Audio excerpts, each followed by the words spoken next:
Good morning and welcome to this week's issue of PrintTV, the weekly news broadcast brought to you by australianprinter.com.au, the daily news website that's associated with Australian Printer, the country's biggest, best, brightest and oldest print trade magazine. 66 years, every month we've been publishing, and I'm sure we will for the next 66.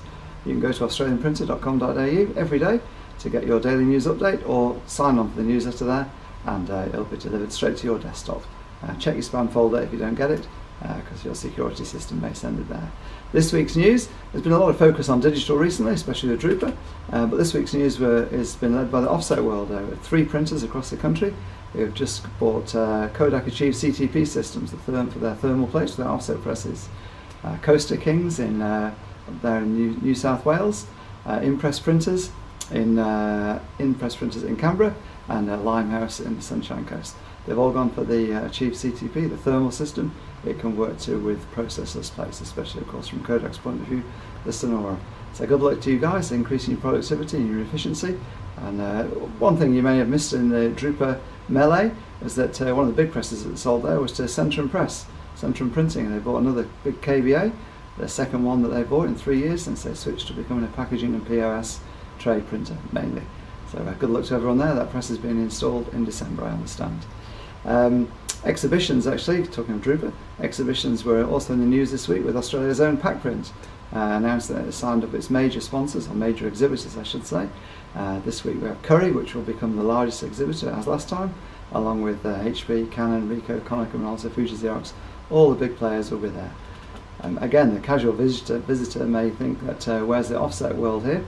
But the reality is that it takes a lot of time and a lot of money to install an offset press for a 3 or 4 day show, and it's just simply not worth it for the offset boys. But I'm sure they'll be glad to take you to their showrooms in and around, and customers in and around Melbourne. Whereas the digital presses, well, simplifying it, it's just take it out of the back of the van and plug it in, and away you go. So anyway, Packprint looks like it's going ahead. Well, it is going ahead. They'll be breathing a sigh of relief, of course, that Drooper was forced to go back to 4 years out from its 3-year proposed cycle. Because that threw all the exhibitions around the world into a flux. They've gone back to 4 years, or been told to by the exhibitors. It makes it easy for everyone. So May 23rd to May 26th is when the Melbourne Exhibition Centre will open its doors and welcome the Australian printing world into it. You may remember a story around a couple of weeks ago, or 2 or 3 weeks ago now, about a printer in southwestern Sydney that had been flooded out and was battling with its insurance company who were trying to claim that a flood wasn't a storm, or vice versa. Anyway, they eventually won that battle and got them to fork out for new equipment. Well, now it's in a battle with the buildings insurer, who are also trying to pull a similar ploy and dilly-dallying. Good luck to Ted Ricks and those guys down there. We feel for you, and the message to everyone is check your small print and make sure these guys will action immediately, rather than spending weeks or months dilly-dallying or delaying. At the opposite end of town, the big story was Xerox and R.R. Donnelley, the world's biggest digital press supplier and the world's biggest printer.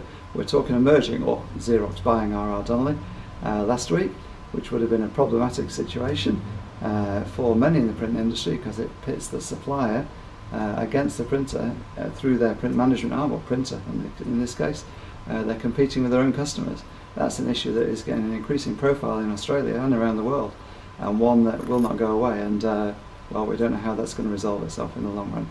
Anyway, in the end, Xerox decided they didn't want to go with R.R. Donnelley. They pulled the plug on that deal, and now they're continuing with their path to splitting into 2 companies, the $11 billion document company and the $7 billion graphic arts solution supplier company.